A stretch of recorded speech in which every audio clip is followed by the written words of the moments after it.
It was the fall of 1997 when I decided to take a break from the constant noise of the city and the endless stress at work. I was 32, tired, and felt like I needed to disappear for a while. A cabin in the remote woods of northern Vermont seemed perfect. The place was small, almost forgotten, and tucked deep in the forest near a quiet lake named Mirror Lake. It was far from any town, surrounded by towering pine trees that had stood there for centuries. The air smelled of wet earth and pine needles, and I was sure that the silence alone would soothe my nerves. I arrived late afternoon. The sun was starting to dip behind the ridges, casting long shadows that stretched across the dirt road leading to the cabin. The cabin itself was old, built maybe in the 1950s, but sturdy. It had dark brown logs, moss growing on the roof, and a stone chimney that looked like it hadn't seen a fire in years. The porch sagged slightly on one side, and the front door creaked loudly when I pushed it open. Inside, the place smelled of dust and wood smoke. The floorboards were rough and uneven, and the windows were small, with heavy curtains that blocked out most of the fading light. There was a simple kitchen area with an old stove, a tiny sink, and a wooden table that had scratches and burns from years of use. A single bedroom lay at the back, with a bed covered in a faded quilt. I unpacked my bags slowly, feeling the weight of the silence settle over me. No phones worked here, no internet, just me and the woods. The first night passed without incident. The wind whispered outside, and occasionally an owl hooted in the distance. I lit a small fire in the stove to keep warm, but I felt uneasy despite the peaceful setting. I told myself it was the city still clinging to my nerves, that once I was fully away from all the noise, I'd relax. The next day, I spent exploring the woods around the cabin. The trees were tall and thick, the ground covered in fallen leaves that crunched underfoot. I followed a narrow path that led to the lake, where the water was still and dark, reflecting the gray sky. The quiet was almost oppressive, like the forest was holding its breath. I found an old dock, rotted and missing planks, but it jutted out into the lake just enough to sit and look at the water. I sat there for a long time, watching small fish dart near the surface and the occasional ripple from a bird landing far away. As evening came, I gathered firewood for the stove and cooked a simple meal on the old burner. The cabin felt colder than I expected, even with the fire going. I checked the locks on the doors and windows more than once, though I knew it was silly. There was nothing here but trees and silence. That night, something changed. I woke up at around 2 a.m, startled by a strange noise. It was faint at first, a scraping, like something rubbing against the outside of the cabin. I froze, heart pounding, listening closely. The noise stopped after a few seconds, replaced by the sound of the wind again. I told myself it was probably a branch brushing against the wall or maybe an animal. Still, I lay awake for hours, eyes wide, listening to every creak and crack of the old cabin. The next day, I tried to shake off the unease. I kept busy chopping wood, filling the small water jug at the nearby spring, and checking the traps I had set to catch small game for food. The forest felt different now, less welcoming, more watchful. The sunlight seemed weaker, and the shadows under the trees stretched longer. On the third night, the noises came back. This time, it wasn't just scraping. I heard footsteps outside, slow and deliberate, circling the cabin. At one point, I thought I heard someone breathing near the door. I stayed perfectly still, pretending to be asleep, but the fear was suffocating. After what felt like hours, the sounds finally stopped. I didn't sleep much after that. I kept the fire going, sitting near the stove with an old hunting knife on the table. The idea that someone was outside, so close, made my skin crawl. I thought about leaving, but I had driven hours to get here, and part of me wanted to face whatever this was. The next morning, I went outside to check around the cabin. The ground near the back door was disturbed, like someone had been standing there for a while. There were footprints, barefoot, small, maybe a kid or a woman. I didn't see anyone in the forest, but the prints were fresh. I decided I couldn't just sit and wait. I packed a small bag with essentials, water, knife, flashlight, and followed the footprints into the woods. The path was faint, and the forest thickened as I went deeper. I was nervous but determined to find whoever was here. After walking for about an hour, I came across an abandoned campsite. It looked recent. There was a fire pit with cold ashes, a torn tarp hanging between two trees, and some empty cans scattered around. Nearby, I found a makeshift bed of leaves and pine needles. It was clear someone had been living here for a while. I didn't stay long. Something about the place felt wrong. The silence around the campsite was too complete, like the forest was holding its breath again. I hurried back to the cabin, glancing over my shoulder the entire way. That night, I barely slept. I stayed awake by the fire, watching the windows, listening to every sound. Around midnight, the footsteps came again. This time, they were louder, more confident. I heard the scraping noise again, but closer, right outside the front door. I grabbed my knife and flashlight, heart racing. I switched on the light and shone it out the window. For a moment, I thought I saw a shadow move near the porch. I backed away slowly, keeping the light on the door. Suddenly, the door handle rattled. Someone was trying to get in. I shouted and slammed the window shut. The door rattled harder. I could hear breathing now, heavy and uneven. I grabbed a heavy cast iron pan from the kitchen and waited, ready to defend myself. After a few minutes, the noises stopped. I waited longer, but no one came back. The next morning, I found muddy footprints circling the cabin, some leading into the woods, others disappearing near the lake. The feeling of being watched never left me. For the next 2 days, I stayed inside, keeping the fire going and watching every shadow. I avoided going outside after dark and only left the cabin in the daytime to gather supplies. The fear had settled into my bones. On the 5th day, I was ready to leave. I packed quickly, making sure I had everything. Before I got in my car, I checked the cabin one last time. That's when I saw it. Deep scratches on the front door, long and jagged, like claws. The wood was splintered, and some of the scratches looked fresh. My heart sank. Whoever or whatever had been here wasn't going to let me go so easily. I got in the car and drove away, not stopping until the trees gave way to the open road and signs of civilization. I didn't look back. Later, I learned from the locals that the area was known for occasional squatters. People escaping their lives, hiding in the woods. Some were harmless, but others were desperate and dangerous. The authorities rarely patrolled that far out. I never went back. The cabin still stands there, somewhere near Mirror Lake, silent and waiting. I sometimes wonder who or what I really encountered those nights. But I'm sure of one thing. The forest is full of secrets, and some of them want to stay hidden.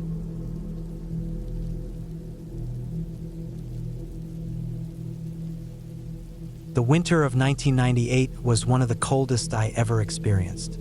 I was 27 at the time, restless and in need of solitude. I had spent months working long hours in a small factory in rural Montana, the job dull and the days blending into one another. I decided to take a week off and retreat to a cabin I'd rented deep in the Bitterroot Mountains, far from any roads or towns. I wanted nothing but silence, the cold biting air, and a chance to clear my head. The cabin itself was modest, built in the early 70s by a man who once worked as a logger. It sat on a small clearing surrounded by towering pine and fir trees, nestled at the base of a ridge. The only access was a narrow, unplowed forest road that twisted and turned for nearly 10 miles from the nearest highway. By the time I arrived, snow was falling thickly, covering the ground in a white blanket. The sky was heavy and gray, promising more cold to come. I parked my old pickup truck near the small wooden porch and unloaded my gear. Inside, the cabin smelled of pine sap and damp wood. A small wood stove sat in the corner of the main room, its black iron surface cold to the touch. There was a cot pushed against the wall, a rickety table, and a small kitchen area with a rusty sink and a propane burner. A bookshelf held a few faded paperbacks and an old manual for operating the stove. A single window faced the woods, frost creeping around the edges. That first night, after chopping and stacking enough firewood to last me a few days, I lit the stove and settled in with a mug of hot tea. Outside, the wind moaned through the trees, and the snow thickened, muffling all sound. I felt a strange comfort in the isolation, even though the cold seemed to press in against the walls like an invisible weight. The next morning, I woke early to a sky full of pale sunlight reflecting off the snow. I bundled up in layers of wool and flannel and stepped outside. The silence was absolute except for the faint crackle of my boots crunching over the frozen ground. I had brought supplies to last the week: canned food, jerky, instant coffee, and a small radio with batteries. The radio barely picked up anything beyond static and a distant, faint broadcast from a station miles away. For the first few days, I kept to a routine: chop wood, feed the stove, gather water from a nearby stream that was mostly frozen over, and wander around the clearing and the forest edge, taking photos and notes. I wanted to capture the quiet beauty of the place, but as time went on, I realized how deep the silence was, how the woods seemed to swallow sound completely. No birds sang, no animals stirred, at least not visibly. On the third day, a storm moved in. Snow fell thick and fast, covering my tracks and making the road nearly invisible. The wind whipped through the trees, bending their branches in sharp arcs. I was grateful for the cabin's shelter and spent most of the day inside, reading the old books and watching the fire crackle in the stove. That night, I noticed something strange. The cabin seemed to groan and creak more than usual, as if the cold was making the wood shrink and shift. I didn't think much of it until I heard a distinct tapping sound coming from outside the window. It was faint but rhythmic, like something knocking on the glass. I looked out but saw nothing in the deep dark forest. The tapping stopped after a few minutes, and I told myself it was probably the wind or a branch hitting the window. But it left me unsettled. The next morning, after a restless night, I decided to check the perimeter of the cabin. The snow had stopped falling, and the sun was weak but visible behind heavy clouds. Walking around, I noticed the snow was disturbed in a strange pattern. Tracks leading around the cabin, but they weren't animal prints. They were too large and irregular. Something had circled the cabin overnight. I followed the tracks cautiously. They disappeared into the thick woods, heading downhill towards a frozen creek. There were no other marks beyond that. My heart pounded, but I tried to calm myself. Maybe some hunter or woodsman had passed by, checking the cabin. It was possible. Still, the tracks didn't match any boots I had seen, and I was the only renter for miles. That afternoon, I spent time trying to repair the small propane heater. It was old and unreliable, and with the stove running low on wood, I needed another heat source. While working near the door, I found a small bundle tucked into the snow, wrapped in a plastic bag. Inside were a few scraps of paper, wet and torn, but legible enough to read a few words: help, lost, don't trust. The handwriting was shaky, hurried. I froze, staring at the papers. Who had left them? How had they gotten here? Was someone in trouble? I stuffed the papers into my coat pocket, feeling a cold knot of fear tightening in my stomach. That night, I barely slept. Every creak of the cabin, every gust of wind, every crack of a branch outside felt like a warning. I kept the small hunting knife I'd packed close, and the old flashlight was switched on beside me. Around midnight, the tapping returned, louder this time. Not on the window, but on the door. Slow, deliberate knocks 3 times, then a pause, then 3 more. I didn't move. The air grew colder, and I felt the blood drain from my face. I reached for my phone to call for help, but there was no signal. No matter how many times I tried, the screen stayed blank. The knocking stopped as suddenly as it began. After an hour of tense silence, I forced myself to sleep. The next morning, snow had piled up against the door, making it nearly impossible to open. When I finally managed to shove it aside, I noticed fresh footprints leading away from the cabin into the forest. They were too big for any animal. They looked human. I grabbed my camera and followed the tracks, moving carefully and quietly. They led downhill, deeper into the woods, toward a narrow ravine where the creek rushed beneath an icy bridge. The footprints ended there. At the edge of the ravine, I saw a small campfire ring made of stones. The ashes were cold, but not old. Nearby, half buried in the snow, was a torn piece of cloth, a fragment of a jacket, dark green. I didn't know what to think. Someone had been here recently, close enough to the cabin to watch me, maybe even approach. That day, the weather worsened, Snow fell steadily, the wind gusting like a living thing, howling through the trees. The temperature dropped below zero. I stayed inside, pacing the cabin, checking the windows and doors constantly. By evening, the stove was nearly out of fuel. The propane tank was empty. I was running low on food and water. I needed to leave. I prepared my pack, taking only the essentials. A small first aid kit, extra clothes, my knife, flashlight, camera, and the scraps of paper I had found. I knew I couldn't wait for help that wasn't coming. At first light the next day, I set out on foot down the forest road, hoping to reach the highway before nightfall. The snow was deep, and the cold cut through my layers like a blade. My boots were soaked, my hands numb. Hours passed. I kept looking back, half expecting to see someone following me. I never did. As the day went on, the sky darkened again, heavy with snow clouds. I pushed on, slipping and stumbling, the forest silent but for the crunch of my boots. By mid-afternoon, I spotted a faint glow in the distance, the faint lights of a highway. Relief washed over me. I increased my pace, but then I heard it, a distant howl, low and guttural. Not quite a wolf, but close. It echoed through the trees, chilling me to the bone. I broke into a run, desperate now. Suddenly, from the thick woods to my right, a figure stepped out. Tall, wearing a heavy coat, face obscured by shadows. My heart slammed against my ribs. I froze. The figure didn't move toward me, just watched. I swallowed hard and kept moving, trying not to look back. The howl came again, closer now. I reached the highway just as the first snowflakes of the new storm began to fall. Cars passed by, lights shining brightly. I flagged one down, breathless and shaking. The driver stopped and helped me get into the warm car. As I sat there, safe at last, I looked down at the torn scraps of paper in my hand. The words still haunted me. I never saw the figure again. I never found out who left the notes or why they circled the cabin. But I knew one thing for sure. Some dangers out in those woods are not about ghosts or fairy tales. They are real, and sometimes survival means just getting away.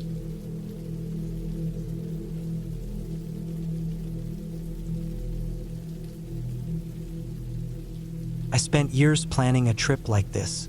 Just me, a cabin in the woods, and a chance to escape everything for a week. No phone, no internet, no noise except the wind and the trees. It was late October 1998 when I finally made it out to the remote cabin tucked deep in the Blue Ridge Mountains of North Carolina. I was 29 years old then, working a job that burned me out every day, craving silence and time to breathe. The cabin was owned by a family friend who hadn't used it for a few years, and he agreed to let me stay while he was away. I'd never been so far off the grid before. The drive itself was long and winding. I left the main highway just before dusk and took the last dirt road turnoff, a narrow path covered in fallen leaves. The trees here were old and thick, their branches bare and twisting against the gray sky. When I arrived, the cabin sat in a small clearing, surrounded by tall pines and oaks, their trunks blackened by years of storms. The place looked older than I expected, weathered wood siding with peeling paint, a stone chimney with moss growing between the cracks, and a rusty metal roof. No other cabins in sight, just forest stretching out on every side. I parked my old Chevy pickup on a patch of grass that was half muddy from recent rain. The air was cold, with a sharp bite that hinted winter was coming soon. I took my pack, grabbed the keys from the glove box, and crossed the small porch that creaked under my weight. The door opened with a deep groan and a faint smell of dust and old wood hit me. Inside, the cabin was dim but cozy. A stone fireplace dominated one wall, with a metal grate and some old logs stacked nearby. The floor was rough pine, worn smooth by years of use. A small kitchen nook sat off to one side, complete with a rusty old stove and a wooden table. There was a single bedroom in the back, with a narrow bed and threadbare blankets. I'd brought a few supplies: canned food, bottled water, a small propane stove, some matches, and a lantern. No electricity here. The cabin had a woodpile outside, so I set about chopping some kindling to build a fire. The dry wood smelled faintly of pine resin, and the crackling flames quickly warmed the room. Outside, the sun dipped below the horizon, casting a blood-red glow over the treetops. That first night, the silence felt strange and heavy. No distant cars, no neighbors shouting, no hum of city lights. Just me and the sound of the wind brushing through the branches. Every now and then, a sharp snap of a twig broke the quiet. I thought maybe a deer or raccoon nearby, but my imagination started to trick me. Shadows in the corners of the room seemed to flicker and dance, the flames throwing uneven light against the walls. I lay on the bed with a thick wool blanket pulled tight, feeling the cold seep through the wooden floorboards. Around midnight, I heard it, a faint rustling sound just beyond the cabin, like something moving through the underbrush. I froze, heart hammering. The sound came again, slow and deliberate, as if whatever was out there was pacing just outside the clearing. I grabbed my flashlight and opened the door carefully, stepping onto the porch. The air was still cold and sharp. I shined the beam into the darkness but saw nothing except the outline of trees. No eyes, no movement, just silence. The sound stopped. Maybe it was a coyote or some other wild animal passing by. I closed the door and tried to calm down. The next day, I spent exploring the area around the cabin. The forest was thick with fallen leaves, broken branches, and patches of wet moss. The ground was soft from recent rains. I followed a faint trail that led downhill toward a small creek. The water was clear and icy cold, trickling over smooth stones. I filled my canteen and sat on a rock for a while, watching as the water flowed. I found a few spots with old hunting traps and footprints, maybe from bears or deer. The forest felt alive but empty, like I was the only person around for miles. Back at the cabin, I gathered more firewood and started cleaning up. I wiped the dust from the table, swept the floor, and checked the windows for cracks. The sun was warm through the glass, but the shadows grew long fast. The evening came quietly. I built the fire again and cooked some canned beans, feeling the peaceful rhythm of simple tasks. On the third night, something changed. I woke just before dawn to a strange noise. It wasn't the wind or animals. It was a deep, dragging sound, like heavy feet moving slowly through the leaves, coming closer. I sat up, heart pounding, and listened. The sound stopped right outside the cabin. Then soft thumps against the wooden wall, like something hitting the siding, slowly, methodically. I grabbed my old hunting knife from my pack and crept to the window. Through the frost-speckled glass, I saw nothing but shadows. The thumping continued, maybe for a minute, then stopped abruptly. I didn't sleep the rest of the night. I kept the fire going and sat in the corner, watching the door. As the first light of dawn filtered through the trees, I stepped outside with my flashlight to check the perimeter. There were no footprints near the cabin, no signs of any animal or person, just the usual fallen leaves and broken twigs. But something was wrong. I could feel it. The air felt heavier, like the woods were watching me. I decided to stay inside most of the next day. I rationed my food carefully, kept the fire burning, and didn't stray far. I started to notice small things: scratches on the wooden doorframe, marks on the porch steps that hadn't been there before. The feeling of being watched grew stronger. When the sun went down, I locked the door and piled logs against it. The night was long and restless. Every crack, every snap of a twig outside made me jump. I tried to tell myself it was just the forest, but the fear settled deep inside. By the fifth day, my nerves were stretched thin. I was running low on food and water and felt exhausted. I thought about packing up early, but the nearest town was hours away by car, and the dirt roads were rough. My phone had no signal out here anyway. I decided to wait for morning before leaving. That night, the noises started again. First, the dragging sound, slow and deliberate. Then soft thumps on the walls, this time louder and more frequent. I pressed my back against the door, knife in hand, listening to the quiet, broken only by those sounds. After what felt like hours, the noise stopped. I sat frozen until dawn, feeling the weight of every second. In the morning, I forced myself outside to inspect the damage. The doorframe had deep gouges, and the porch steps had fresh claw marks. I searched the clearing for signs of whatever had come so close but found only broken branches and flattened leaves. It was impossible to tell if it was an animal or a person. The thought that someone could have been watching me all week sent a chill down my spine. I packed quickly, loading my gear into the truck. I kept the engine running, eyes scanning the edge of the woods as I prepared to leave. I glanced in the rearview mirror once more before pulling onto the dirt road, heart still racing. The forest behind me seemed to watch silently as I drove away. That trip taught me how small and vulnerable a person can be in the wild. No stories or myths, just raw fear and the unknown. The cabin wasn't haunted by ghosts, but by something real and unseen. I never went back, and I never forgot the cold weight of being watched in a silent forest, alone with nothing but my own fear to keep me company.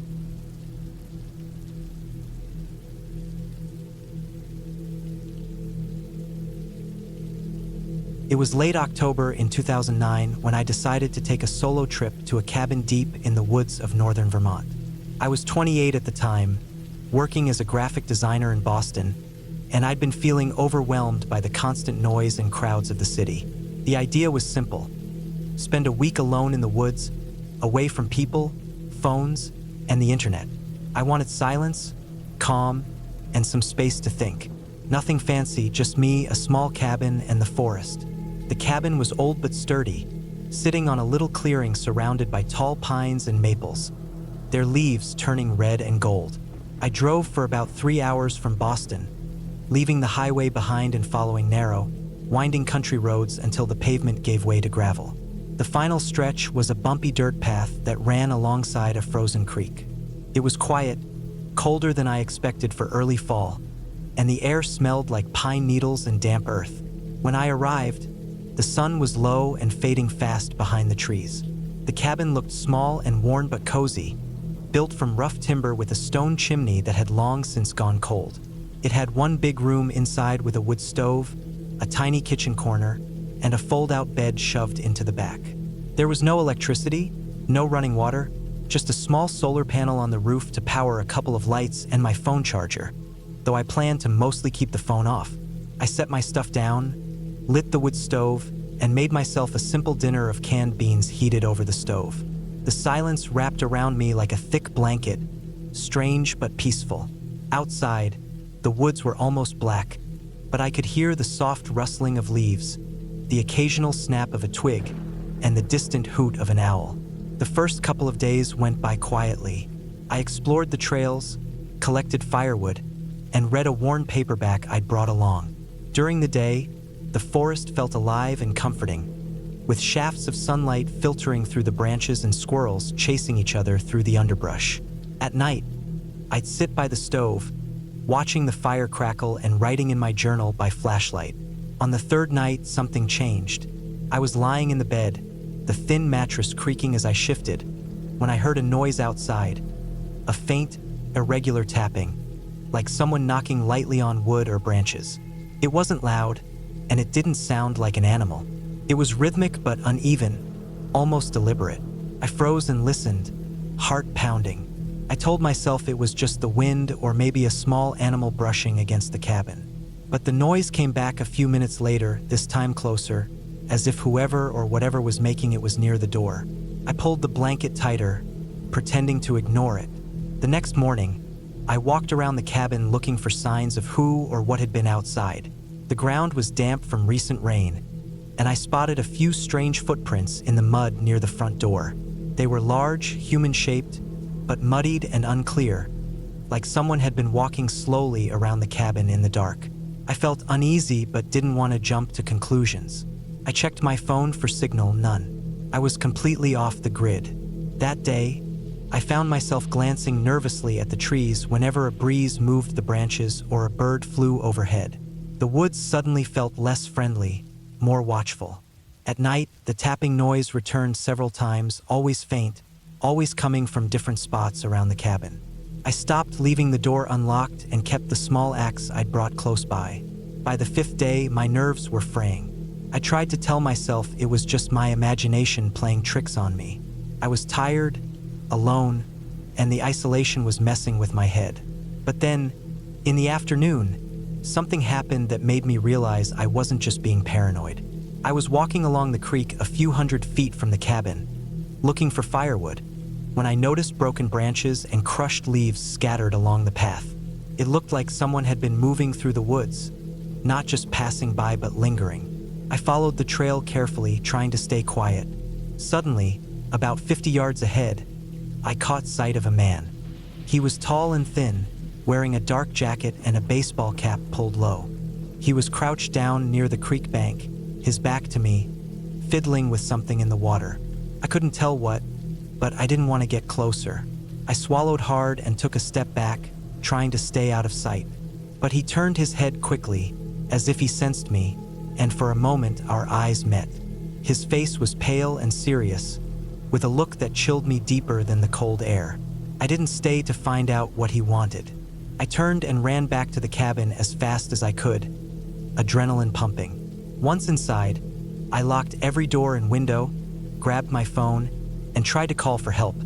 No signal. That night, I stayed awake by the fire, the axe within reach. The tapping noises returned but louder, more forceful, like someone knocking to get inside. I didn't dare open the door or look outside for long. I could hear footsteps circling the cabin, crunching on the leaves and twigs, stopping sometimes, then moving again. Sleep didn't come. I sat there, feeling trapped and watched. The next morning, I found something disturbing. Deep scratches on the wooden front door, as if someone had tried to claw or pry it open during the night. The lock was damaged, bent slightly but still holding. My heart sank. I debated packing up and leaving right then, but the dirt road I'd come in on was muddy and looked recently disturbed, like someone had been driving down it, or maybe blocking it. I wasn't sure if I'd be able to get out without encountering whoever was watching me. Over the next 2 days, I stayed mostly inside, barely venturing out except to get water from the creek, always checking over my shoulder. I set up makeshift alarms outside, a few cans tied with string that would clang if disturbed. The tapping never stopped. Sometimes I caught glimpses of a figure in the trees, always keeping distance but watching. On the 6th night, the tension broke. Around midnight, the tapping turned into heavy pounding. The door shook violently as someone tried to force it open. I grabbed the axe, ready to defend myself. The noise was terrifying. Harsh thuds, scraping, something heavy being thrown against the cabin. Then silence. I waited, frozen. After what felt like an eternity, I heard footsteps retreating into the woods. I didn't dare move for the rest of the night. At dawn, I finally summoned the courage to check outside. The door was battered, splinters scattered around the threshold. Footprints surrounded the cabin. More than one set, large and heavy, pressed into the soft earth. The cans I'd hung had been knocked to the ground. I gathered what little I could carry and prepared to leave. The road was clear enough, and though I was scared, I knew staying longer wasn't safe. As I drove away, heart pounding, I realized the real terror wasn't ghosts or monsters, but the very real fear of someone watching and wanting to get inside. The woods were no longer peaceful but threatening, a place where being alone made you vulnerable. Back in Boston, I told no one the full story, afraid it would sound crazy. The cabin trip was supposed to be a peaceful escape, but it ended as a test of my will to survive against something unknown but very real. Looking back, I understand now that the isolation can mess with your mind, but it can also reveal dangers you never expect. The silence hides more than just nature. It can hide people too, people who don't want you there. I never went back to that cabin. I sold it years later after I finally tracked down the owner, and I never told anyone else to go there alone. Sometimes I still wonder who that man was, what he wanted, and why he chose that remote place to haunt. But one thing is clear.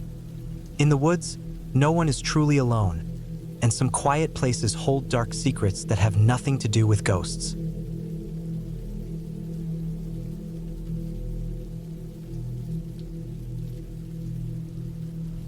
It was the fall of 1998 when I decided to take a solo trip to a small cabin in the woods of northern Maine. I was 27 then, working a stressful job in the city, and wanted to get away from all the noise and people for a while.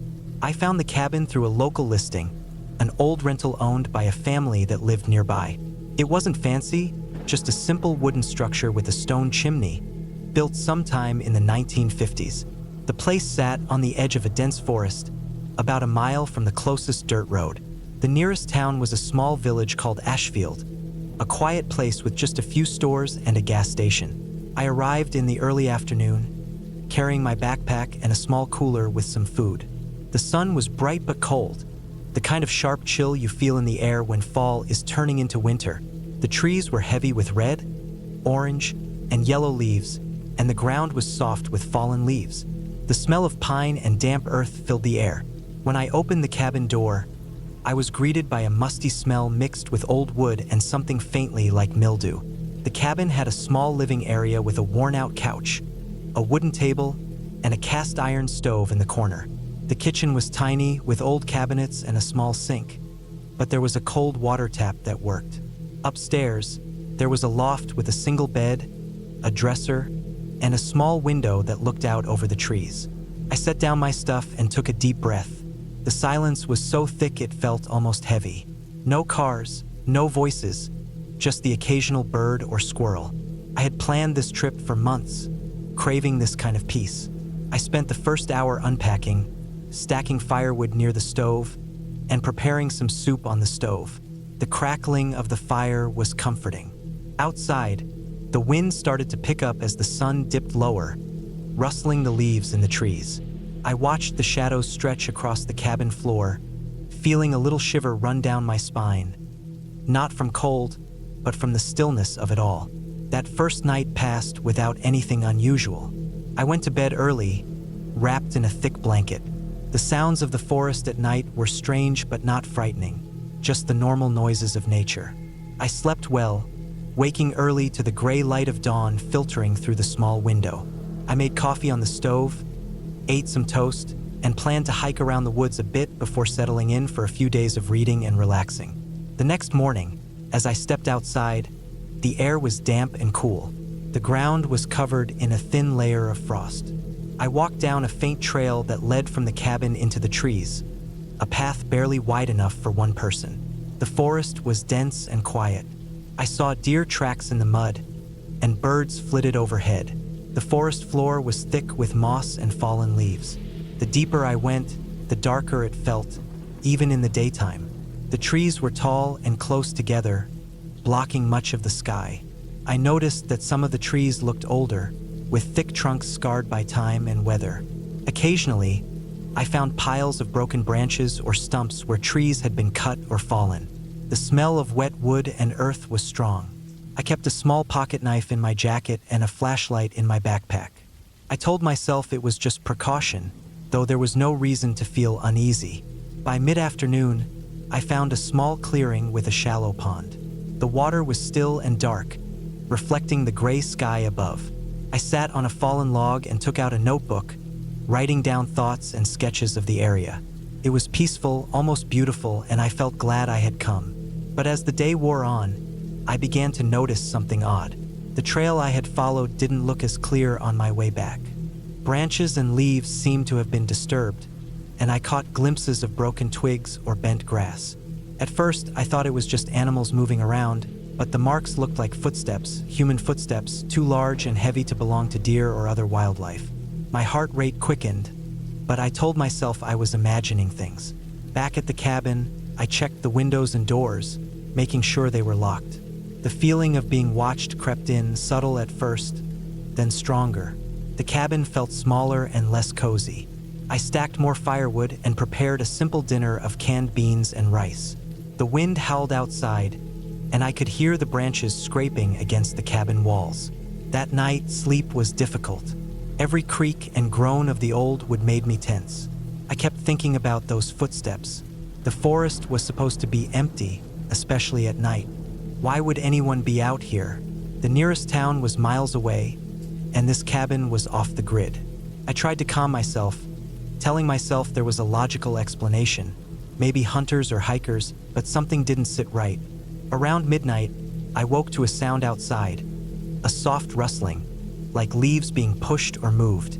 I stayed still, heart pounding, eyes fixed on the window.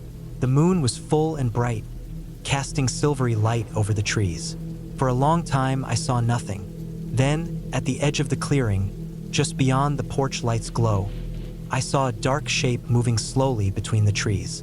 It was tall, maybe a man, but I couldn't make out details. I debated what to do. I had no cell service here. The nearest phone was in Ashfield, miles away. I grabbed a heavy flashlight and my pocket knife, ready to defend myself if needed. I sat by the door, watching the shadow move closer, then stop, then disappear behind a tree. The night passed with no further incident, but the feeling of danger stayed with me. The next morning, I thought about leaving early. I packed my things, but something inside me pushed me to stay a little longer, to understand what was going on. On the third day, I decided to explore the area around the cabin more carefully. I wanted to find any signs of other people or animals, anything to explain the footsteps and the shadow I'd seen. I brought my backpack with food, water, and some basic survival gear.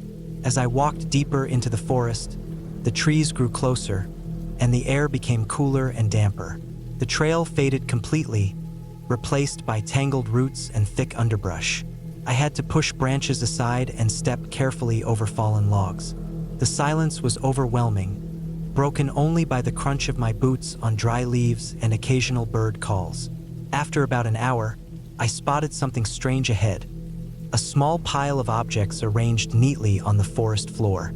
It looked like someone had placed sticks, leaves, and stones in a circle around what appeared to be a broken old camera and some scraps of torn cloth. I crouched down, examining the items closely. The camera was ancient, like from the 1960s or 70s, and the cloth was faded but smelled like damp fabric. I took a deep breath and looked around. No signs of people nearby, no recent footprints. The forest felt empty and still again, but this time the weight was different. There was an eerie sense of someone having been there long ago, maybe living or hiding, and then suddenly gone. I kept walking, the sun shifting behind clouds, making the light dimmer.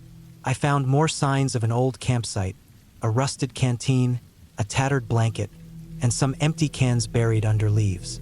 It looked like someone had been living rough here a long time ago, forgotten by the world.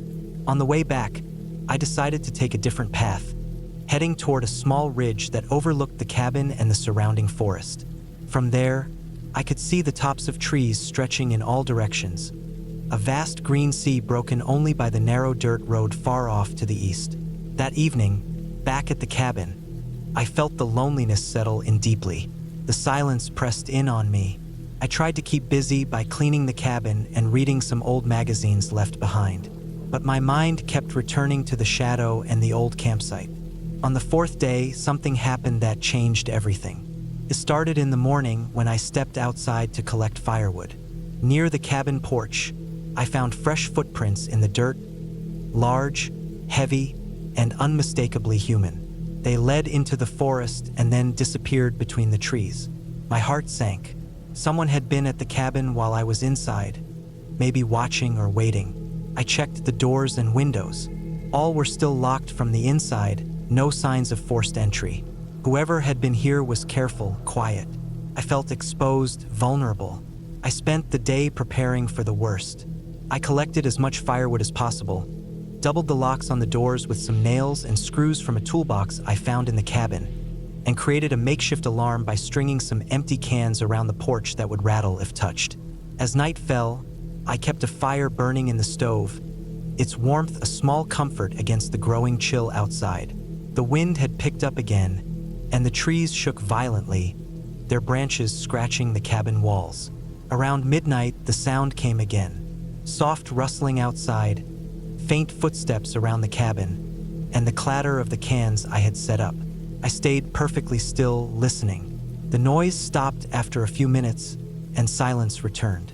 The next morning, I found one of the cans knocked off the string and lying on the porch, dented.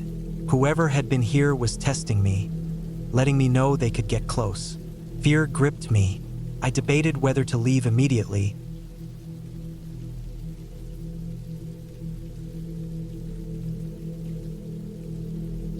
It was the autumn of 1997 when I decided to take a break from the city, from work, from everything that was steadily draining me. At 29, I felt the weight of the years bearing down. The endless cycle of deadlines, the never-ending noise of traffic, the flickering lights of screens from dawn till dusk. I needed to breathe air that wasn't recycled or tainted by gasoline fumes. So, I rented a small cabin deep in the woods of northern Vermont, miles from the nearest town, a place with no cell phone service, no internet, and barely any visitors. The cabin was modest, built in the early 70s from weathered pine logs, nestled on the edge of a dense forest. It sat near the edge of a small lake, a few hundred yards from the water's edge. The dirt road to get there was rough and winding, barely wide enough for one car, with trees arching overhead like a tunnel of leaves and branches. The air was thick with the scent of pine and earth, a sharp contrast to the stale city smell I'd left behind. I arrived just before dusk, with my old Jeep loaded with supplies. Canned food, water jugs, a lantern, blankets, a first aid kit, and a few books. The owner of the cabin had warned me that the place was off the grid. No electricity, just a small wood stove for heat and cooking. Perfect for what I wanted: isolation. The front porch was creaky but solid, and the windows were small but clean. I unlocked the door and stepped inside, the wooden floor cold beneath my boots.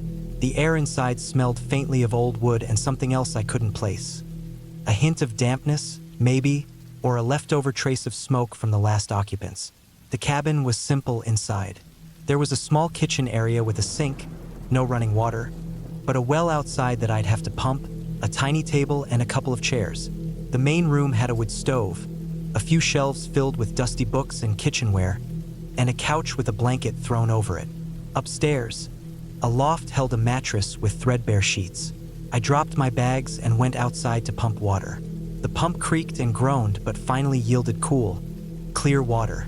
I filled my bottles and took a deep breath, feeling the chill of the evening air settle into my bones. That night, after stacking some wood for the stove, I lit a fire inside, watching the flames flicker and cast dancing shadows on the walls. The cabin creaked as it settled with the temperature change outside. The wind rustled the trees, and somewhere in the distance, I heard the faint call of an owl. I had no reason to be afraid. The forest was just forest. But even so, the stillness felt thick, like a weight pressing down on the silence. I fell asleep quickly, the fire crackling softly beside me. The next few days were a strange kind of peace. I spent the mornings walking around the lake, watching the leaves fall and listening to the occasional splash of a fish breaking the water's surface. The afternoons were for reading and cooking simple meals on the stove: canned beans, rice, dried meat. No distractions, just the slow passage of time marked by the sun's movement and the changing colors of the forest. At night, I'd sit by the fire, sometimes writing notes in a journal I'd brought, sometimes just staring into the flames. On the third day, something shifted. I was outside chopping wood when I noticed fresh tire tracks on the dirt road, partially covered by leaves but still visible. They were recent. The mud was soft from last night's rain, and the tread was sharp. Whoever had driven there had come after me. I felt a knot tighten in my stomach, but I told myself it was probably just someone else renting a nearby cabin, maybe coming to check the area. Still, the isolation that had felt like freedom now started to feel more like vulnerability. That evening, the wind picked up stronger than before. The trees groaned and bent, and the cabin rattled in its frame. I kept the fire burning, but the sound of branches scraping the windows was enough to keep me on edge. Then I heard it, a faint knocking on the door. I froze, heart pounding. The knocking came again, slow and deliberate. I didn't open. Instead, I grabbed my flashlight and peered through the small window next to the door. The porch was empty, no sign of anyone. The woods were dark, the trees swaying wildly in the wind. I checked the perimeter of the cabin, flashlight in hand, but found no footprints, no signs of a person nearby. The knocking never came again that night, but the unease stayed with me. I kept the doors locked and the fire burning until I finally fell asleep, the shadows on the walls turning into shapes I couldn't quite see. The next morning, I woke to a clear sky but a strange silence. No birds singing, no insects buzzing, just the wind gently shaking the leaves. As I stepped outside, I noticed something odd. The front porch had fresh scratches on the wood, deep gouges as if someone or something had clawed at the surface. The wood stove inside was cold, but there were ashes from last night's fire. It hadn't been used recently, or at least not by me that morning. I searched the area around the cabin, trying to find any clue. There were no footprints, no signs of an animal, just the quiet forest, endless and watchful. The feeling of being watched crawled up my spine. That afternoon, I decided to explore farther into the woods, hoping to shake off the tension. I took my old compass and a small map, walking along a narrow deer trail. The forest was dense, the trees towering and thick with moss. The sunlight barely pierced through the canopy, casting everything in a muted greenish light. Birds flew overhead, and every so often, I caught the rustle of a squirrel or rabbit darting through the underbrush. About 2 miles in, I found something unexpected, an abandoned campsite. There was a fire pit filled with cold ashes, a few empty cans, and a torn tent frame that had clearly been left behind in a hurry. Nearby, a shallow hole was dug, partially covered by leaves and sticks. I knelt and examined the spot. It looked like someone had buried something here, but I couldn't tell what. The air suddenly felt colder. I glanced around, half expecting to see someone watching me, but there was no one. I packed up and hurried back to the cabin, the forest suddenly feeling bigger, darker, and less welcoming. That night, I barely slept. I kept waking at odd intervals, heart racing. I thought I heard footsteps crunching on the leaves outside, but when I looked out the window, there was nothing but shadows. On the 4th day, I found a broken section of the fence that surrounded the cabin property. The wire was cut cleanly, like with a knife, and the posts were disturbed. I realized someone had been coming close, maybe even sneaking around while I was inside. I started locking the windows and barricading the door with a heavy chair. The peaceful retreat I had imagined was gone. Now I was watching and waiting. The tension gnawed at me during the daylight hours, but night was worse. The woods around the cabin seemed to breathe and shift, filled with unseen things moving just beyond my sight. I heard rustling, snapping twigs, sometimes the faint sound of voices, low murmurs carried by the wind. I told myself it was my imagination or the natural sounds of the forest, but it was impossible to ignore. One evening, as I was stacking firewood outside, I caught a glimpse of something in the trees, a figure standing just beyond the edge of the clearing. It was tall, wearing dark clothes that blended perfectly with the shadows. I froze, unable to move or call out. The figure stood still for a long moment, then slipped away silently. I didn't sleep at all that night. The cabin felt smaller, like the walls were closing in, and every sound was amplified. The creaks of the floor, the whistle of the wind, the distant howls of a coyote. I sat by the fire with a baseball bat I found in the corner, trying to calm my nerves. The next morning, I decided to leave. I packed up quickly, stuffing everything into my bags. As I locked the cabin door behind me, I glanced back and noticed something chilling: fresh footprints around the porch. They were large, heavy, and led off into the forest, away from the road. I didn't stop to look further. I ran to the Jeep, my heart pounding, hands shaking as I started the engine. The dirt road was slippery from recent rain, and I had to be careful driving, but I didn't slow down. As I drove away, the forest seemed to close behind me, swallowing the cabin and the small clearing. It was only when I reached the main highway that I allowed myself to breathe. The noise of cars, the lights, the presence of other people was overwhelming after so many days alone.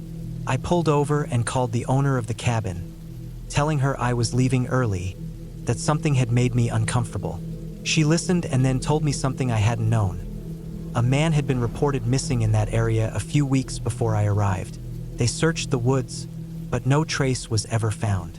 Some said he was a hunter, others thought he might have gotten lost. The police never found anything. I never went back. Looking back, I realized that the isolation had left me vulnerable in ways I hadn't expected. The forest wasn't haunted by ghosts or monsters, but by people, or perhaps just one person, who did.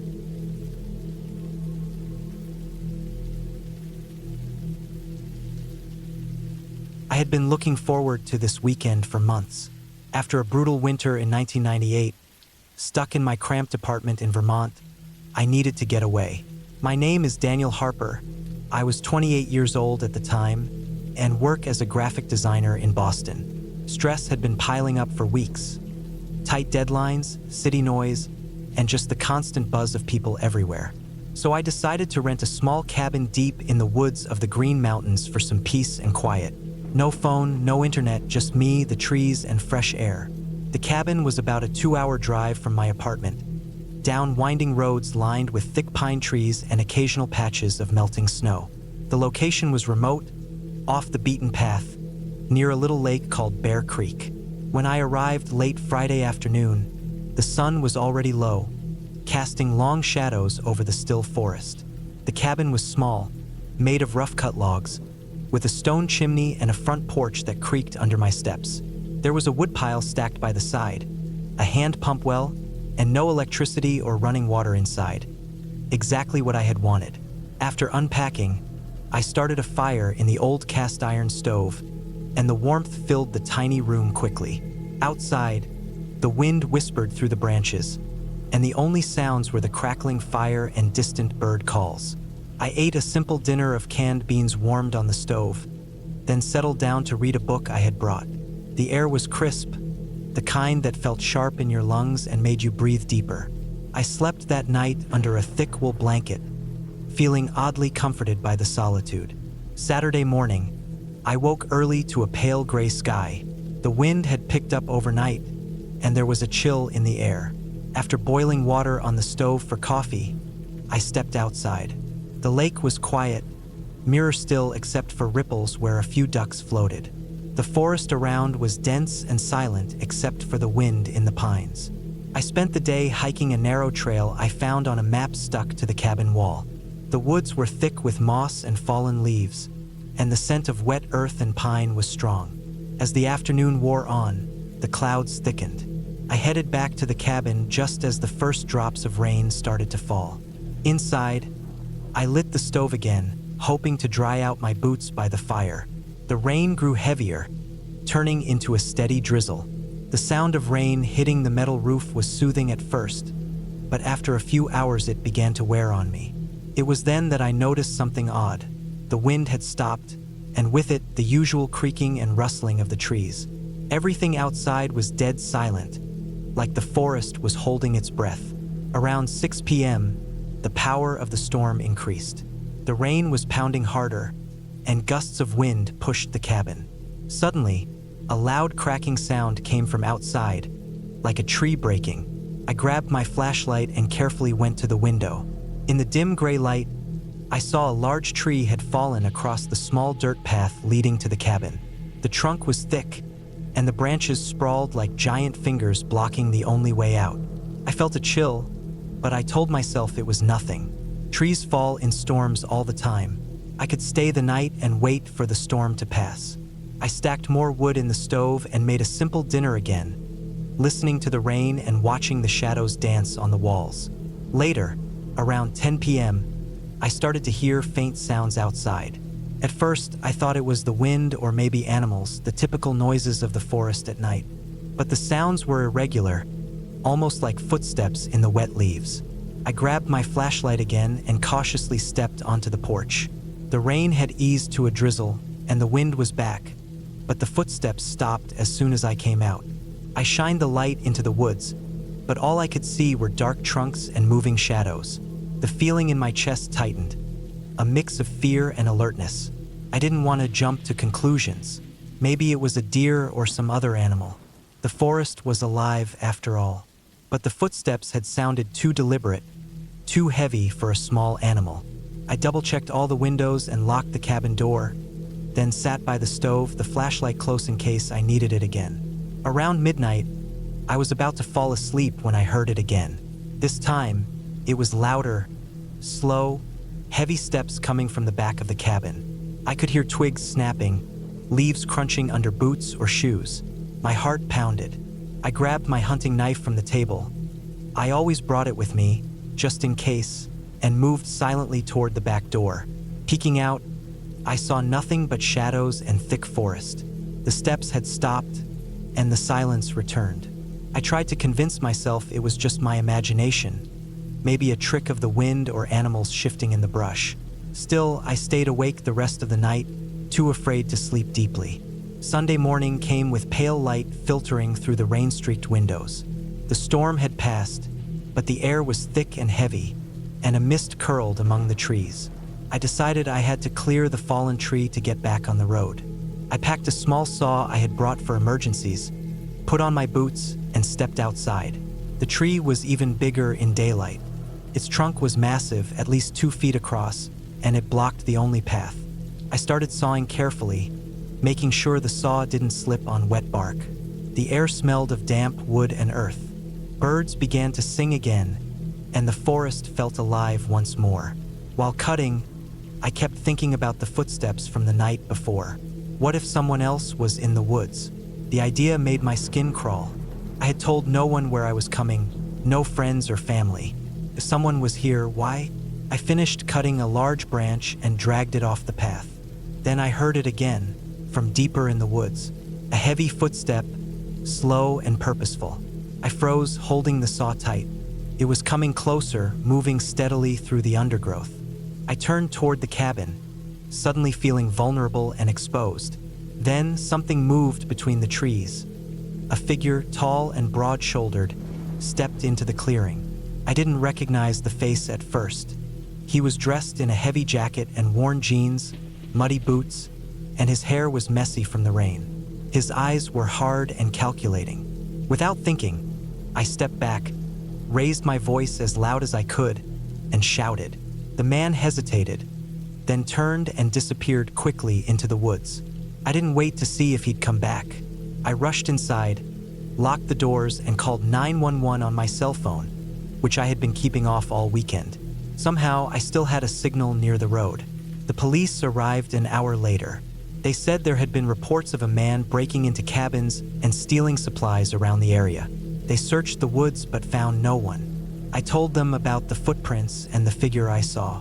The officers reassured me and offered to escort me back to my car. As I drove away from the cabin, I looked back once. The forest was calm, peaceful, but I felt a heavy weight in my chest. I realized how close I had come to real danger. Not from ghosts or legends, but from a very real person with bad intentions. Back in Boston, I felt different. The cabin trip had given me peace in some ways, but also a sharp reminder that nature and isolation come with risks. I never went back to that cabin again. Instead, I learned that sometimes the scariest things aren't made-up stories, but real moments where you have to trust your instincts to stay safe. That trip taught me the value of being prepared, aware, and never taking safety for granted. I still go camping, but I make sure someone knows exactly where I am, and I carry extra gear. That weekend in 1998 was one of the most intense experiences of my life, and while I escaped without harm, it left a mark I carry with me to this day.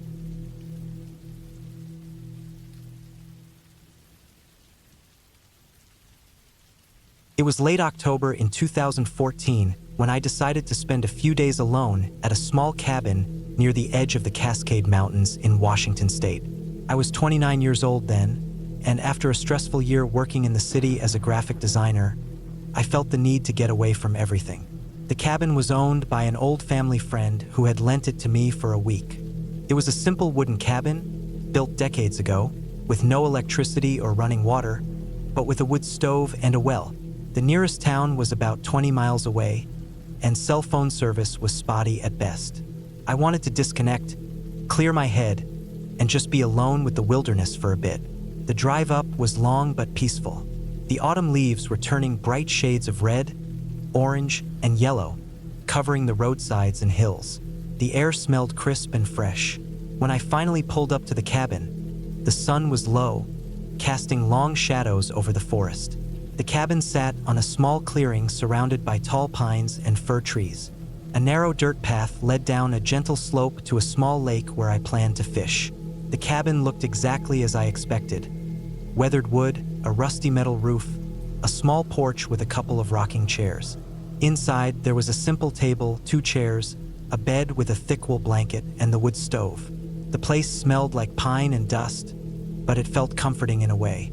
I unpacked my bag, bringing in a few canned goods, a small supply of firewood, a lantern, matches, and a simple first aid kit. I was prepared for the basics but didn't want to overdo it. The first night, I made a fire in the stove and cooked some canned soup over it. Outside, the forest was quiet, except for the occasional rustling of leaves and distant calls of owls. The darkness was thick, and the only light came from the flickering fire inside. I felt a strange mix of calm and unease, a feeling I wasn't used to.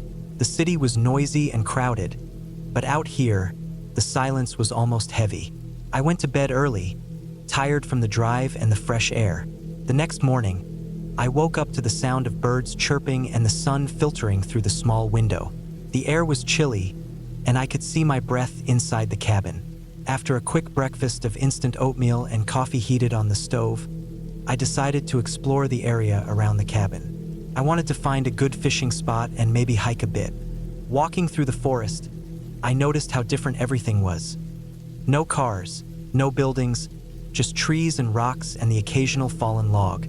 The ground was soft with pine needles, and the smell of damp earth filled the air. I followed a faint trail that led downhill toward the lake. As I got closer, I could hear the gentle lapping of water against the shore. The lake was small but beautiful, surrounded by trees that reflected perfectly in the still water. I found a spot where the bank was clear and sat down to fish. I didn't catch anything the first day, but I enjoyed the peace and the feeling of being completely alone. I took pictures with my phone when I got a signal and made notes in a small journal I'd brought. That night, I repeated my routine: firewood, stove, simple food, and early to bed. The second night was colder, and I wrapped myself tightly in the wool blanket. Outside, the wind picked up, making the trees creak and groan. It was a reminder that I was deep in the wilderness, far from help or comfort. On the third day, things started to feel a little different. I went to the lake again in the morning, hoping for a better catch, but the fish seemed to have disappeared. The water was colder than before, and a thick layer of mist hovered above the surface. I didn't see any animals, no birds, no squirrels, no signs of life except the rustling of the trees. It was as if the forest had gone quiet all at once. In the afternoon, I noticed some footprints near the cabin, just outside the back door. They were fresh and looked like they came from a heavy boot. I was sure no one else was supposed to be there. The only people for miles were hunters, but it was too early in the season for most of them. I felt a flicker of unease, but told myself it was probably just some local checking the area or a ranger. I checked the perimeter, walking slowly around the cabin, looking for more signs. There were none. No other footprints, no broken branches, no trash or anything left behind. Still, the feeling that I wasn't alone settled in my chest. That evening, I made sure to lock the cabin door and stack extra firewood by the entrance. I kept the lantern lit longer and sat by the stove, feeling the warmth spread through the small room. I tried to focus on the quiet and the solitude, but my mind kept drifting back to those footprints. Later that night, just as I was drifting off to sleep, I heard a noise outside. At first, it was faint, a soft thud, like something heavy hitting the ground. Then, a crunch of dry leaves underfoot, slow and deliberate. I froze, listening. The noise stopped near the porch. I didn't dare look out the window, but my heart was pounding. I grabbed the flashlight and checked the door. It was locked tight. I stayed awake for hours, half expecting to hear more. Nothing else came, and eventually exhaustion took over. The next morning, I found more footprints, this time circling the cabin. They were deep and heavy, definitely made by boots, and they seemed to move slowly, carefully avoiding some of the trees and bushes. Whoever had come by was watching the cabin closely. I decided it was time to leave, but my car was down the road and I had planned to pack later. I didn't want to risk walking down the dark forest trail alone, so I stayed inside and waited for daylight. As the day passed, I kept my eyes on the windows. The forest outside was alive again. Birds flew between branches, squirrels darted across the ground, but I never saw anyone. I considered calling the ranger station, but the signal was too weak for calls. On the third night, the feeling of being watched got worse. I kept hearing noises outside, the snap of twigs, rustling leaves, footsteps circling the cabin. The wind was stronger now, rattling the windows and shaking the roof. I piled more wood on the stove and sat close, trying to stay calm. Around midnight, the lantern flickered and died. I fumbled with the matches in the dark, my hands shaking. I managed to light it again, but my nerves were frayed. Suddenly, a loud bang hit the front door.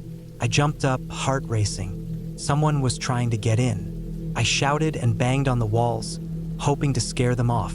The banging stopped after a few seconds, but the fear didn't. I sat back down, flashlight in hand, and kept the door locked. I stayed awake all night. The next morning, I found fresh scratches on the door frame and deep gouges in the wood near the handle. Someone had tried hard to break in. The footprints were still there around the cabin, but no sign of the person. I called the ranger station with the weak signal and told them what happened. They promised to send someone out the next day. I tried to stay calm, but I felt trapped. I wanted to leave immediately, but the forest was thick and the path down to the car was long and unsafe in the dark. That day, I gathered all my things quickly, keeping the door locked behind me. I took my flashlight, my journal, and the small knife I always carried for camping. I stayed close to the cabin, listening for any sounds, watching the trees. As the sun started to set, I made my move. I took the trail back to the car, walking fast but quietly. The forest was alive with sounds, but I didn't stop.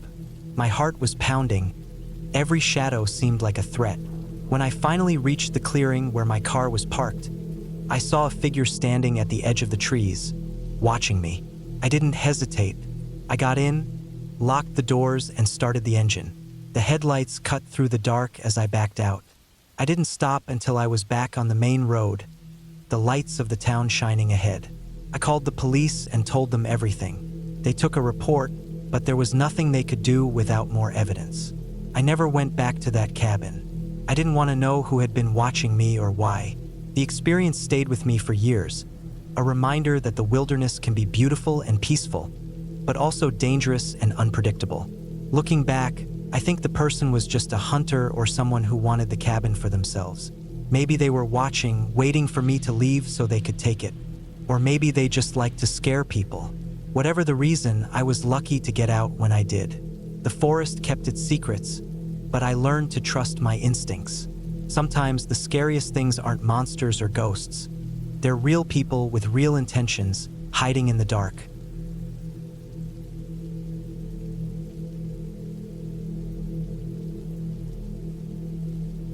It was the summer of 1998 when I decided to spend a week alone at a small cabin deep in the woods of northern Minnesota. I was 29 years old then, and I had been working long hours in the city for years. I wanted to get away from everything, away from the noise, the people, and the endless demands of my job.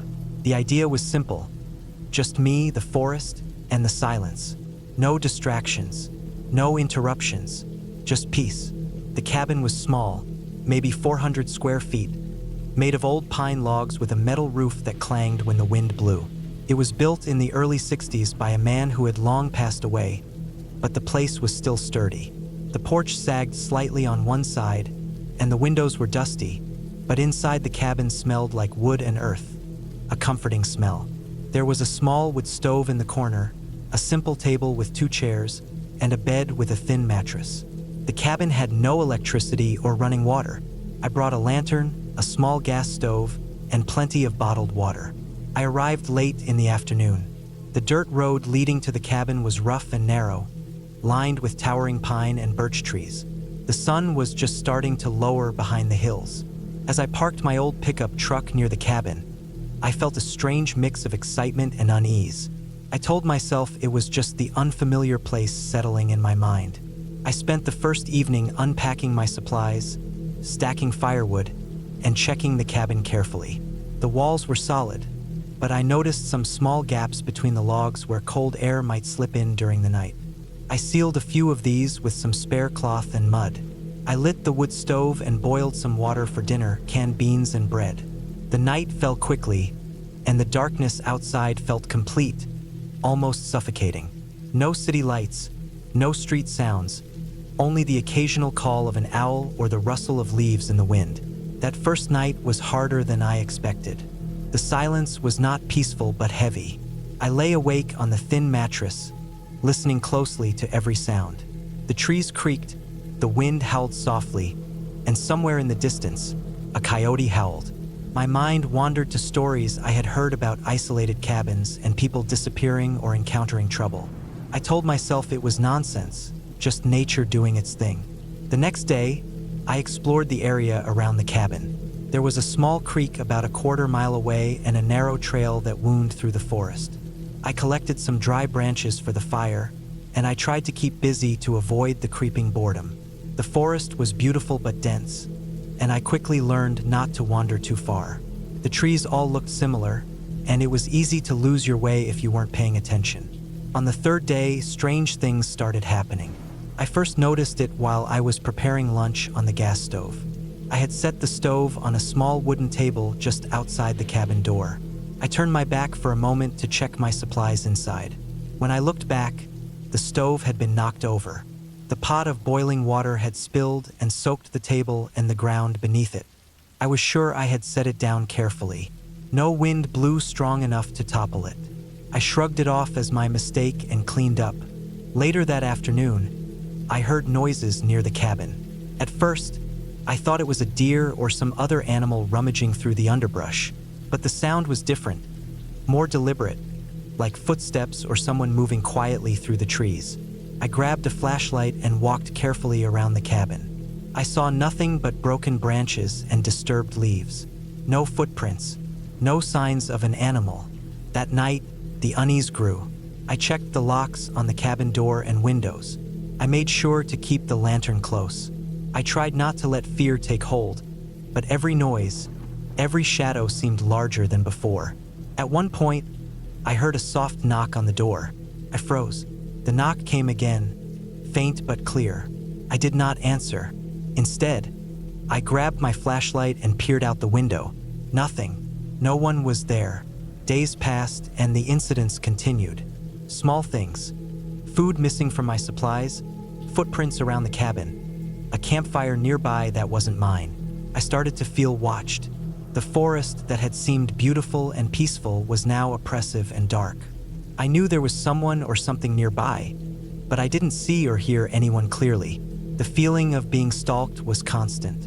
I thought about leaving. I had a phone in my truck, but the signal was weak and unreliable. I tried calling for help, but no one answered. The nearest town was miles away, and I had no vehicle to go back at night. I was trapped. On the fifth day, things took a serious turn. I woke up to find that the cabin door was slightly open. I was sure I had locked it the night before. Inside, the small wooden table was overturned, and my few belongings were scattered on the floor. My food was gone, every last bit. The firewood pile was disturbed. Someone had been inside while I slept. I packed up what I could carry quickly. I had a backpack with essentials, water, some canned food, a flashlight, a small pocket knife. I didn't want to confront whoever was there, but I had to get out. I planned to hike to the main road, about 3 miles away. I waited until just before dawn. The forest was silent, and the sky was a dull gray. I slipped out quietly and began walking. The forest trail was narrow and uneven, but I moved fast. I kept my eyes open for any signs of movement. Every snapped twig made me jump. After about an hour, I heard voices, distant, muffled, but definitely human. I crouched behind a large rock and waited. A group of men came through the trees, carrying hunting rifles and packs. They wore dirty clothes and had tired faces. They didn't see me. I stayed hidden until they passed. The rest of the hike was tense but uneventful. When I finally reached the road, I flagged down a passing car. The driver was a kind woman who called the police for me. I returned to the cabin with law enforcement a few days later. They found signs of others living near the cabin, makeshift campsites, discarded food cans, and broken bottles. The men I saw were part of a group of squatters living illegally in the woods. They had been watching the cabin, waiting for someone to come and leave so they could take it over. The police told me the area was known for this kind of trespassing. People looking for a place to hide, often armed, sometimes dangerous. They advised me not to return alone. I felt shaken but relieved. The woods were not haunted by ghosts, but by desperate people trying to survive in their own way, sometimes crossing the line. The fear I felt was real and grounded in the danger of human actions, not fantasy. I never went back to that cabin again, but the experience taught me something important. Nature can be harsh and isolating, but sometimes the scariest thing out there is another human being. I learned to respect the quiet, but also to be aware of the world beyond the trees.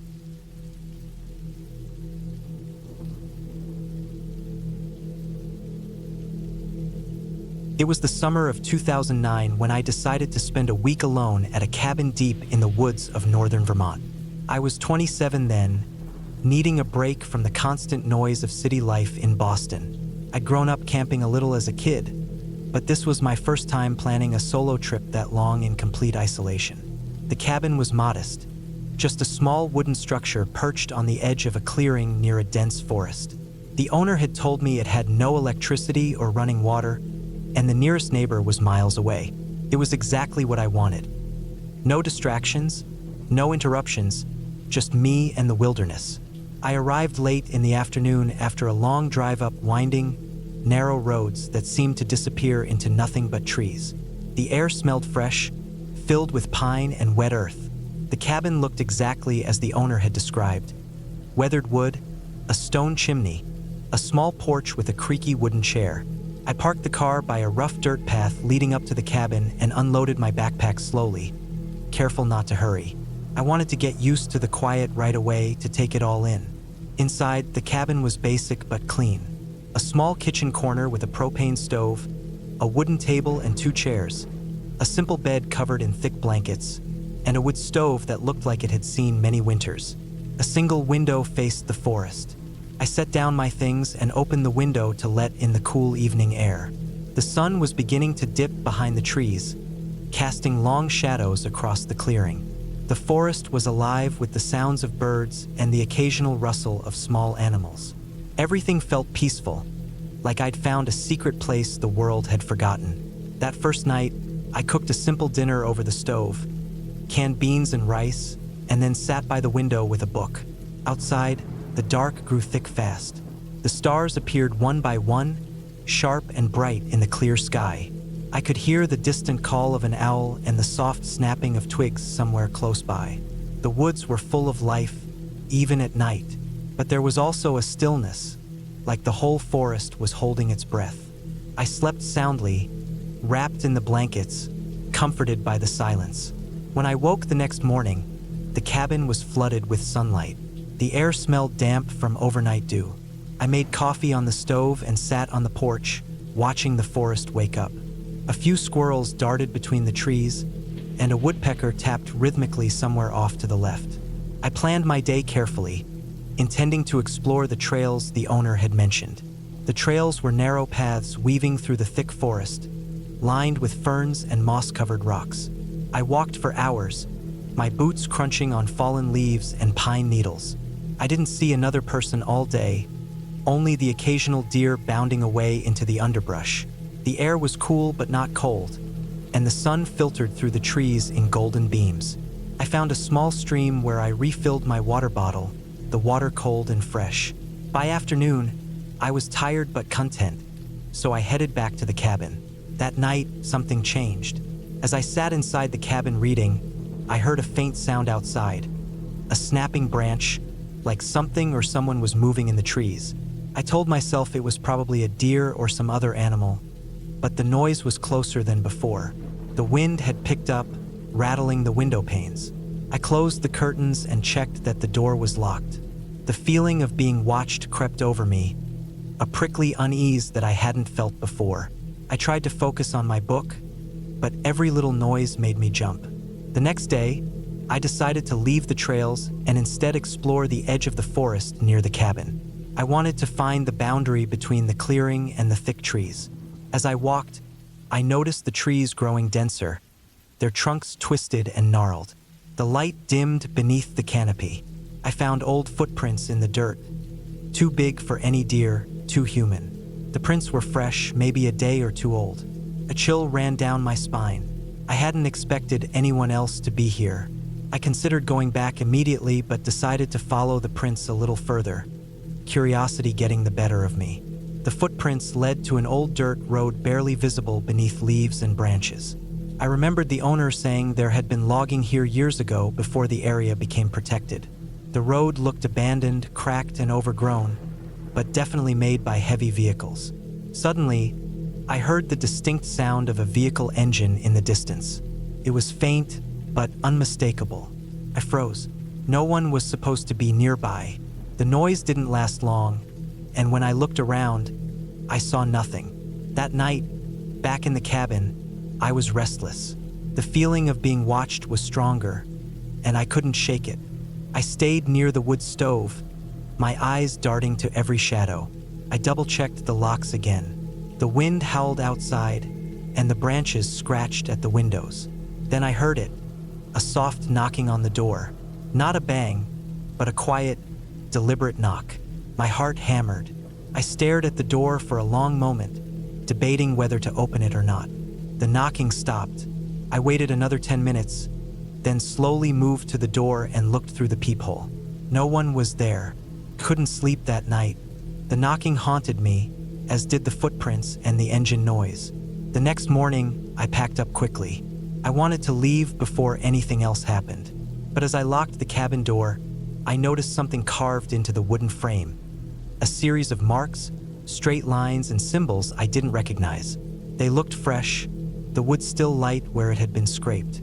I had never seen anything like it. My skin crawled. I got in the car and started down the dirt road. But the dirt road was blocked. Fallen trees lay across it, heavy and freshly cut. I tried to move them, but they were too big. I realized then that someone had been here recently and had blocked my only way out. Panic rose in my chest. I tried calling for help on my phone, but there was no signal. I was completely cut off. The car's engine started, but I couldn't drive forward. I was trapped. I spent the day clearing smaller branches and scouting for another way out. The forest was thick and tangled, and every direction looked the same. As night fell, I decided to stay in the car. I locked the doors and sat quietly, listening to the woods. The knocking returned, this time on the car window. I didn't look. Kept happening all night, slow and deliberate. The next morning, I found a nearby ranger station marked on my old map. It was several miles away, but it was my only hope. I took my backpack and started walking along the forest edge. The woods seemed to close in on me, every shadow twisting into shapes my mind tried to recognize. I kept hearing footsteps behind me, but when I stopped, there was nothing. I walked fast, heart pounding. After hours, I reached a small dirt road and followed it uphill. The sun was setting when I finally saw the ranger station, a small wooden building with a radio antenna. I knocked on the door desperately. A ranger opened, surprised to see me. I told him what happened, the blocked road, the knocking, the footprints, the strange marks. He called for backup and we drove back together. When we reached the cabin, the fallen trees were still there, but the marks on the doorframe had been partially erased by rain. We found no one, no sign of who had been watching or blocking me. The ranger explained that the area was popular with illegal loggers and poachers who sometimes scared off visitors. I realized that the knocking and noises were probably someone trying to intimidate me, to keep me away. No ghosts, no magic, just people hidden and dangerous in the forest. I never returned to that cabin, but the experience taught me something important. Nature isn't always peaceful and quiet. Sometimes the scariest things are real, grounded in human fear and cruelty. And when you're alone in the woods, you have to be ready for anything.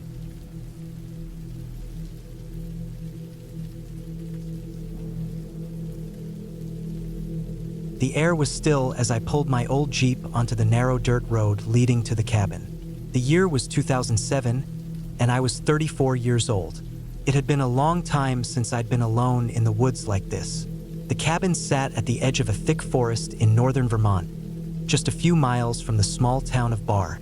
My grandfather had owned the place before me, and after he passed, I decided to spend a week there to clear my head. I needed a break from the city, from the noise and endless demands of work and life. Just me, the trees, and the quiet. The sun was setting low, casting long shadows over the dense pine trees that lined the road. I drove slowly, feeling the crunch of gravel under my tires and watching the light fade. The cabin came into view as I rounded the last bend. A simple, weathered structure with faded wood siding and a small porch that looked out over a shallow stream. Smoke curled faintly from the stone chimney, evidence that the place had been prepared for my arrival. My grandfather's old caretaker, Mrs. Doyle, had left the fire going before she locked up the place a few days earlier. I parked and stepped out, stretching my stiff muscles after the long drive. The smell of pine needles mixed with the damp earth filled my lungs. The silence was thick, broken only by the distant call of a crow and the gentle trickle of the stream nearby. I grabbed my bags and headed inside, closing the creaking door behind me. Inside, the cabin smelled of old wood and faint smoke. The floors were worn but clean, the furniture simple and sturdy. A small kitchen sat in one corner with a wood stove and a metal sink.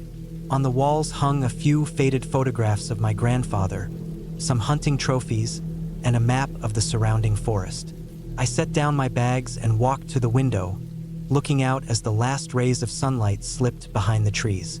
The plan was simple: spend the week alone, hiking during the day, reading at night, and sleeping early. No phone calls, no emails, no distractions. Just the way I needed it. After unpacking, I went outside to gather some firewood. The air had cooled quickly with the coming night, and the forest had grown darker, the shadows deeper. I stacked the logs neatly next to the porch, careful to keep them dry under the small overhang. When I went back inside, I stoked the fire, watching the flames catch and warm the room with a soft orange glow. The night was quiet. I lay on the creaky bed, listening to the faint sounds of animals moving outside.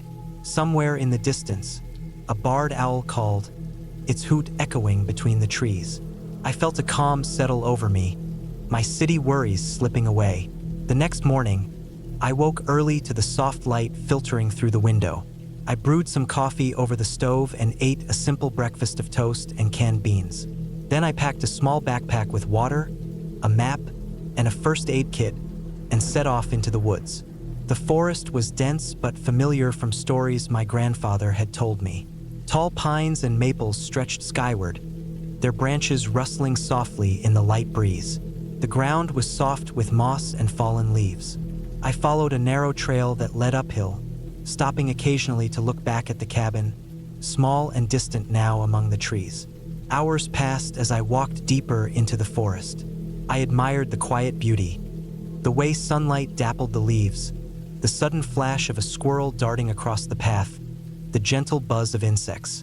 I felt peaceful, grounded, connected to something older and slower than the rush of daily life. On the third day, though, something felt off. I was up early again, heading out for a longer hike toward a ridge my grandfather had marked on the map. The sky was gray and heavy with clouds, and the wind had picked up, making the trees groan softly. As I followed the trail, I noticed broken branches and crushed undergrowth near the path, signs of something large moving through the forest recently. It wasn't unusual to see deer or maybe a bear here, but the tracks I found were different, larger, and more chaotic. They seemed fresh. A sense of unease crept over me. I tightened my jacket and kept walking, telling myself it was just animals and nothing to worry about. But I was alert, listening closely for any sound beyond the wind or birds. When I reached the ridge, the view opened up. Below, the forest stretched out endlessly, a sea of green and brown under the heavy sky. I paused to catch my breath, taking in the quiet beauty. But then I heard it, a sharp crack from the trees behind me. I spun around, heart pounding, but saw nothing. No movement, no shape, just the swaying branches and falling leaves. I called out, but my voice sounded small and lost in the vast woods. The wind caught my words and scattered them. There was nothing, no answer. I decided to head back quickly, feeling the weight of that silence pressing in. The trail seemed longer on the way down, the shadows deeper and the air colder. I kept glancing over my shoulder, though nothing ever appeared.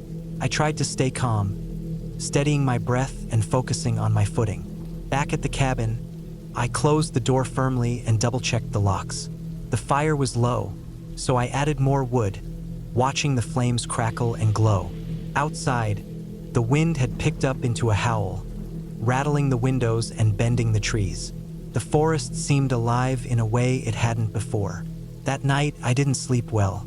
Every little sound made me jump. The creak of the cabin, the scrape of branches against the roof, the distant howl of a coyote. I kept the fire going as long as I could, but eventually, it burned out. I sat in the dark, trying to remind myself it was all natural sounds, nothing more. On the fourth day, the weather turned colder and wetter. Rain fell steadily, tapping on the roof and turning the dirt road into mud. I stayed inside mostly, reading and fixing small things around the cabin. I found my grandfather's old hunting rifle in the closet and cleaned it carefully, just in case. I'd never used a gun much, but the feeling of having it close brought a little comfort. The forest outside was blurred by the rain, shadows shifting under the gray sky. I noticed more broken branches and fresh tracks around the cabin, closer this time. The feeling of being watched grew stronger. I stopped going far on hikes, sticking to the nearby trails and always watching the edges of the trees. On the fifth day, the power went out in the nearby town. I didn't have electricity in the cabin anyway, but I noticed my old radio was silent. I tried the emergency channels, but all was quiet. I was completely cut off, surrounded by the forest with no way to call for help. That night, the wind was fierce. It tore through the trees, making them groan and shake. The rain lashed against the windows, and I could hear something scraping outside. Branches rubbing against the cabin, slow and deliberate. I stayed close to the door, rifle in hand, my heart racing. Then, around midnight, I heard footsteps outside. Slow, heavy steps circling the cabin. I froze, holding my breath, eyes wide in the dark. The steps stopped for a moment, then moved on. I waited for what felt like hours, the silence thick and unbearable. At first light, I went outside carefully, looking for signs of whoever or whatever had been there. There were clear footprints in the wet mud, large and uneven. Not like an animal's paw, but human boots. Someone had been around the cabin, watching. I packed quickly, knowing I couldn't stay another night. I locked up as best as I could and started the Jeep, heart pounding as I looked into the trees. The forest seemed to close in around me, dark and watching. I didn't look back as I drove down the road, the cabin shrinking behind me into the mist. By the time I reached Bar, the sun was breaking through the clouds. The town was quiet, but the people looked at me strangely, like they knew something I didn't. I didn't stop for anything until I was back on the highway, speeding toward the city. I never went back to that cabin. Later, I learned that others in the area had reported strange people in the woods, hunters, trespassers, maybe worse. The forest was a place people came to hide, and sometimes those shadows weren't just animals or wind. But I was lucky. I got away before anything worse happened. The silence of the woods was broken, but I was still here, alive and away from those dark eyes watching just beyond the trees. I carry that week with me, a reminder that nature isn't always peaceful and quiet, and sometimes the scariest things don't come from ghosts or stories. They come from real people and the unknown waiting in the wild.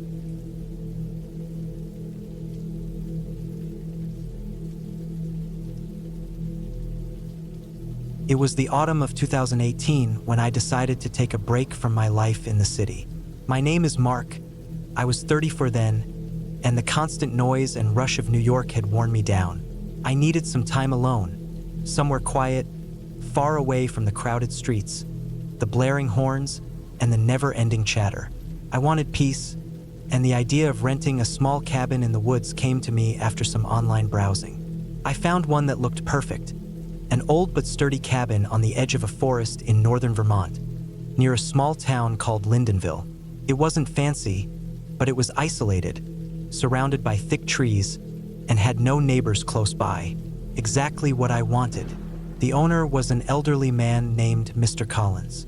We exchanged a few emails to finalize the booking, and I was set to spend 2 weeks there, alone with just my books, some food supplies, and my laptop. I told myself I'd use the time to write a few articles and read, maybe even hike around a bit. I was used to being alone. It was just that I hadn't been this far away from people in a long time. The cabin had no cell service and Wi-Fi was spotty at best, but that was part of the appeal. I drove up from New York early on a crisp October morning. The air was chilly but clear, with that sharp autumn smell. Damp earth, fallen leaves, and pine. The roads got narrower and less traveled the further north I went, until finally, I turned onto a gravel path marked Cabin Rentals on a faded wooden sign. The cabin stood a short walk off the road, surrounded by tall oaks and maples, their leaves turning brilliant shades of orange, red, and yellow. The cabin itself was simple, a single-story wooden structure with a small porch, a stone chimney, and windows with white curtains. Inside, it smelled faintly of wood smoke and pine resin. There was a fireplace, a small kitchen with basic appliances, a table, a couple of chairs, and a single bed in a corner. A small pile of firewood sat stacked neatly outside. The first day passed quietly. I unpacked my things, made a fire, and settled in. The silence was heavy but comforting. I spent the day reading and jotting down notes on my laptop, stopping only to prepare simple meals. At night, the forest outside was a black wall, but I liked the feeling of being surrounded by it. On the second day, I decided to explore a little. The forest was dense, with narrow trails winding between tall trees and thick undergrowth. The ground was covered in a carpet of dry leaves that crunched underfoot.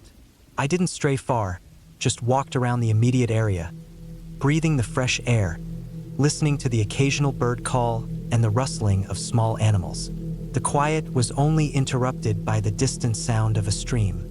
That night, as I lay in bed, I heard the wind pick up. The branches scraped against the windows, and the chimney rattled softly. It was a comforting sound, like the forest was alive, watching over the cabin. I drifted to sleep feeling calm. The third day began with a gray sky and a hint of rain. I stayed inside, writing and reading. The cabin felt warm and snug despite the chill outside. The rain started late afternoon, steady and soft, tapping on the roof and windows. It gave the place a cozy atmosphere. I built a fire and sat close to it, sipping coffee and listening to the rain. The following morning, the rain had stopped, but the air was damp and heavy. When I stepped outside, the forest floor was wet and muddy. I noticed something odd near the edge of the clearing where the cabin stood. There were footprints, large, deep impressions in the soft earth, leading from the forest toward the cabin and then back again. The prints were too big for any deer or dog I knew. They looked like boots. I hadn't seen or heard anyone all day, and the cabin was supposed to be isolated. My first thought was maybe a hunter or a hiker had passed through, but no one told me about any nearby trails. Still, I didn't want to jump to conclusions. Over the next 2 days, the feeling of being watched crept in slowly. I noticed small things. A rock moved slightly out of place on the porch. The firewood pile seemed disturbed even though I hadn't taken any wood out. And at night, the wind carried faint noises. Crackling branches, the snap of twigs, footsteps sometimes. But whenever I looked out the window, there was no one there. I told myself it was just the forest, natural sounds, my imagination playing tricks. But the unease lingered.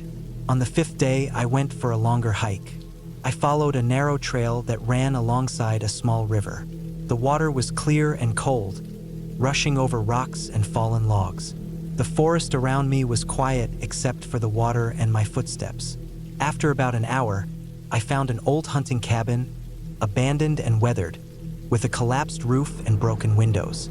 The door was hanging open, and inside, I saw rusted cans, an old stove, and torn blankets. I felt a sudden chill, but I took a few photos and left quickly. Something about the place felt wrong, like it hadn't been abandoned naturally but rather left in a hurry. That evening, back at my cabin, I found a note slipped under the door. It was handwritten in rough, hurried letters. "Leave now." My heart raced. I looked around outside, no sign of anyone. I checked the windows and locked the doors. I wanted to call someone, but there was no cell signal, and the cabin's phone line was dead. The nearest house was miles away, and I hadn't met anyone nearby. I stayed up late, listening. The forest was alive with sounds, but nothing unusual except that I could swear I heard voices, faint and distant, carried on the wind. I told myself it was just the rain from earlier or animals. Still, I didn't sleep well. The next day, I found more signs that someone had been around. The firewood pile was scattered, some logs missing. My trash bag was torn open, food wrappers scattered. I was careful to clean up, but it was clear someone was near the cabin, maybe watching me. I wanted to leave but felt stuck. The roads were muddy from rain, and my car was parked down the hill on the gravel path. I needed more time to pack safely. I decided to explore the nearby road again, hoping to find a neighbor or a phone. As I walked, I kept glancing over my shoulder, feeling the weight of eyes on me. The sun was low when I reached the main road, but it was deserted. The houses were empty, the town silent. A few doors were unlocked, but no one was home. The streetlights flickered on as night fell. That night was the worst. Around midnight, I heard footsteps crunching through the leaves outside, slow, deliberate, circling the cabin. I sat in the dark, heart pounding, listening to the soft but unmistakable sound. Then a rock hit the window, rattling it sharply. I grabbed a heavy lamp and shined the light outside, but there was no one. The footsteps stopped. I considered yelling or making noise, but I was alone and scared. The cabin felt like a trap. I stayed up all night, fire burning low, every shadow on the walls turning into a threat. Morning came, and with it, a thin fog hanging low over the trees. I packed quickly, threw my things into the car, and locked the cabin door. I didn't look back as I drove down the gravel road, mud splashing my tires. The feeling of being watched stayed with me the whole way. When I reached the main highway, I stopped at a gas station to call Mr. Collins. I told him what happened, but he sounded surprised and concerned. He explained that sometimes hunters came near the cabin, though they weren't supposed to. He said he'd look into it and promised to check the cabin soon. I didn't go back to the cabin after that. The experience stayed with me for a long time. The sense that someone had been close enough to see me, to watch and warn me, but never show themselves fully. The forest, quiet and beautiful by day, felt like it held secrets that no one wanted disturbed. Looking back, I think what scared me most wasn't any ghost or monster, but the real and raw feeling of being alone in a place where another human could be nearby, unknown, and possibly dangerous. The isolation was peaceful until it wasn't. And that's what made those days in that cabin some of the most unsettling of my life.